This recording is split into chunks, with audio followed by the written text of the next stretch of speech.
What's going on, everybody?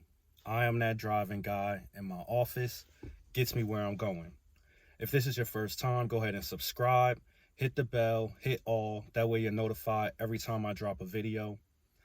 And I appreciate all of you for checking in on me again. It's been a little while since I made a Doordash video, but I will periodically drop videos about Doordash. If I find something worthwhile to mention, I'll make some more Doordash videos. But also check out my other videos on creating wealth, investing, starting a business, and things of that nature. So I'm making this video today because I wanted to send out a message to everyone who may accept alcohol deliveries. Um, I don't know if it's a statewide thing because I'm in California and a lot of things go on in California dealing with gig work and that type of stuff. But um, be very careful when you are doing alcohol orders. They're doing a sweep, at least in California, that I know of. I'm not sure if other markets are doing it as well, but they're doing a sweep with not only gig work, but also stores as well that sell tobacco and alcohol products. So they're doing a lot of ID checking now lately that I realized in California.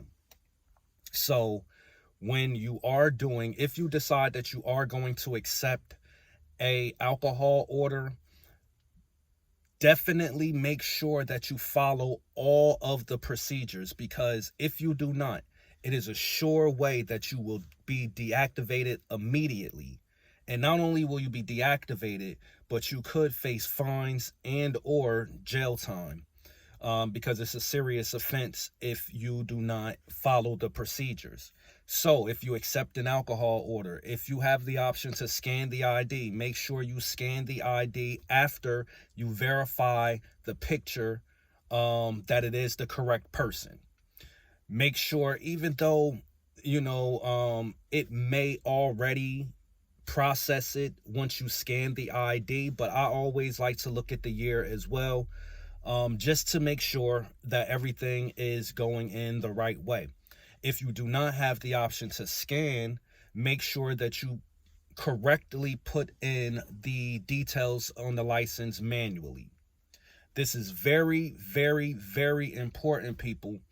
Do not be that person that gets deactivated or faces other penalties because you're not following the proper procedures. It's really simple.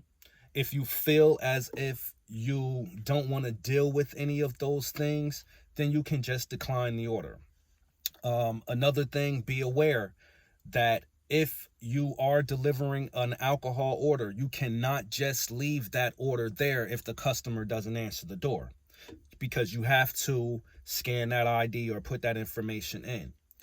If for any reason you are not able to contact that customer, either through text, phone call, or both, or if you're knocking on the door, ringing the bell, no one is coming to the door, you are required to take that alcohol back to the store.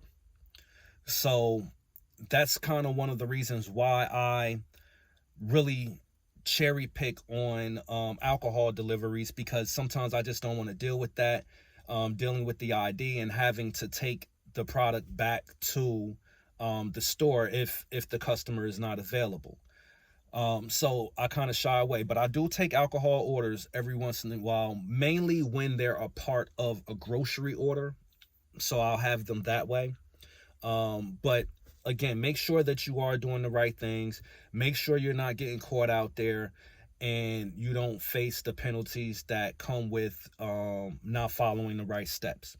So that's all that I have for you all today. Again, I'm not sure if this is all of Doordash or if it's just California at the moment, but you should always be aware, because you never know when your market may be participating in these types of sweeps.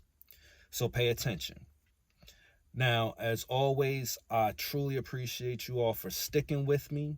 Make sure you check out my other videos about building wealth and investing as well. And until next time, I'm a holler.